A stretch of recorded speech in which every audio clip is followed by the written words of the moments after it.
মনে হয় চলে আসছেন প্রথম আকাশে, আয়সা চিৎকার দিতে থাকেন, হাল মিন মুস্তাগফির ফাগফির আলা, কে আসিস মাপ চাস, আমি মাপ করার জন্য চলে আসছি। আয়না তোকে ভালোবাসি,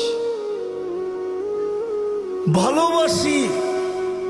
ডাকছিলেন কেন জানেন?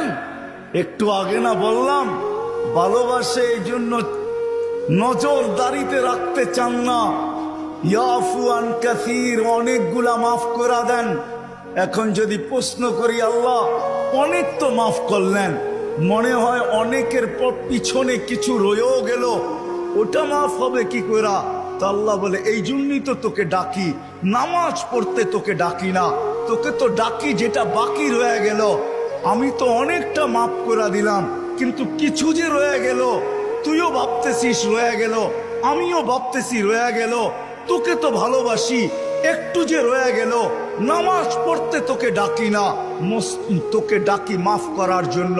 এই জন্যই তো হাদিস বলে, আসসালাতু ইলা সালাতি কাফারা, এই জন্য ডাকি তুই মসজিদে পা দিতে দেরি, মধ্যবর্তী গুনাহটা, বাকি গুনাহটা মাফ করতে দেরি করবে, এই জন্য তোকে ডাকি,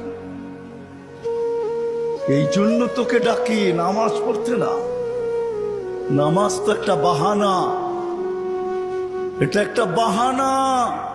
বললাম না, ইয়াফু আন কাসীর, অনেকগুলা মাফ করে দেই, কিন্তু কিছু একটা কথা থাকে, মালিক অনেক তো করে দিলেন, মনে হয় তার পিছনে আরো কিছু বাকি রয়ে গেল, ওটা মাফ হবে কি করে? আপনি তো ভালোবাসেন, বুঝলাম, এই জন্য অনেকগুলা মাফ করে দিলেন, কিছু তো তারপরও আমার কাছে গুনাহ থেকে যাবে, ওটা কি দিয়া মাফ হবে?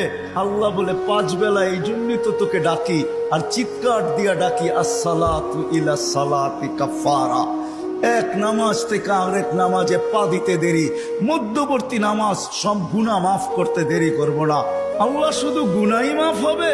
আল্লাহ বলে, শুধু গুনাহ মাফ হবে না, ওয়াজাবা আলাল মাজুর আন ইউকরিমা যায়ের, তুই পা দিতে দেরি, শুধু গুনাহ মাফ হবে না, সম্মানের মালাটা তোর গলায় পরায়া দিতে দেরি করব না।